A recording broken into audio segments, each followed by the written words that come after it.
السلام علیکم۔ آپ نے خلیفہ ہارون الرشید کا نام ضرور سنا ہوگا۔ خلیفہ ہارون الرشید بیس بدل کر اپنی رعایا کی خبر گیری کیا کرتا تھا۔ ایک بار اس نے دریا کے کنارے ایک شخص کو دیکھا جو جال پھینکے مچھلیاں پکڑ رہا تھا۔ خلیفہ نے ان سے پوچھا کہ کوئی مچھلی پکڑی؟ اس نے کہا ابھی تک کوئی نہیں۔ خلیفہ نے پوچھا کوئی امید ہے؟ وہ کہنے لگا شام تک 3 مچھلیاں پکڑ لوں گا۔ وہ کیسے؟ خلیفہ نے حیران ہو کر پوچھا 3 ہی کیوں؟ وہ کہنے لگے برسوں ہو گئے ہیں ایسے ہی زندگی گزار رہا ہوں۔ قدرت میرے لیے روز 3 مچھلیوں کا انتظام کر دیتی ہے۔ جو ہی 3 مچھلیاں پکڑتا ہوں تو جال اٹھا کر گھر چلا جاتا ہوں۔ خلیفہ کو اس کی باتوں سے دلچسپی پیدا ہو گئی تو پوچھا 3 مچھلیاں کو کیا کرتے ہو؟ اس نے کہا ایک گھر میں پکا لیتا ہوں، باقی 2 بیچ کر ضروریات زندگی پوری کرتا ہوں۔ خلیفہ نے کچھ دیر سوچ کر کہا مجھے اپنا حصہ دار بناؤ، ہم اکٹھے یہ کام کیا کریں گے۔ مچھیرے نے کہا مجھے اس کی ضرورت نہیں، مجھے جو چاہیے وہ مجھے روز مل جاتا ہے۔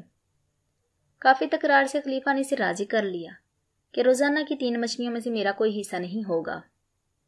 اس کے علاوہ جو مچھلیاں پکڑو گے ان میں سے جو میرا چوتھا اور تیسرے 3 حصے تمہارے ہوں گے۔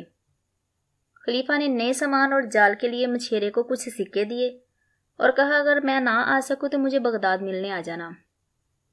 میرا نام خلیفہ ہارون الرشید ہے۔ اللہ کی قدرت، خلیفہ کی پارٹنرشپ کے بعد مچھلیاں بڑھنا شروع ہو گئیں۔ مچھلیاں پکڑنے والا اپنی 3 مچھلیاں علیحدہ کرتا رہا، باقی مچھلیاں فروخت کرتا رہا اور خلیفہ کا چوتھائی حصہ الگ کرتا رہا۔ اس وقت سونے چاندی کے سکوں کا راج تھا۔ وہ شخص خلیفہ کی اشرفیاں ایک برتن میں جمع کرتا گیا۔ کافی عرصہ گزر گیا تو وہ فکر مند ہوا کہ کیسا انسان ہے کہ میرے ساتھ کاروبار کرنے کے بعد پلٹ کر واپس نہیں آیا۔ آخر اس نے ایک دن اشرفیوں کا برتن اٹھایا اور بغداد جا پہنچا۔ لوگوں سے ہارون الرشید کا پوچھتا ہوا محل تک جا پہنچا۔ سیکیورٹی والوں کو ہدایت کی جو بھی خلیفہ سے ملنا چاہتا ہو اسے ملوایا جائے۔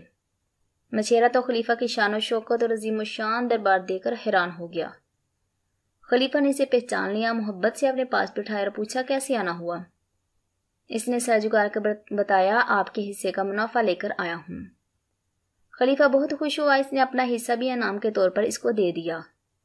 اس کے ساتھ ساتھ بہت سے تحائف دی اور کہا جب تمہاری بات سنی تو محسوس ہوا قدرت نے تمہاری قسمت میں روز 3 مچھلیاں لکھی ہیں، تو تم قناعت پسند بھی تھے۔ قدرت نے مجھے بے شمار دولت سے نوازا ہے۔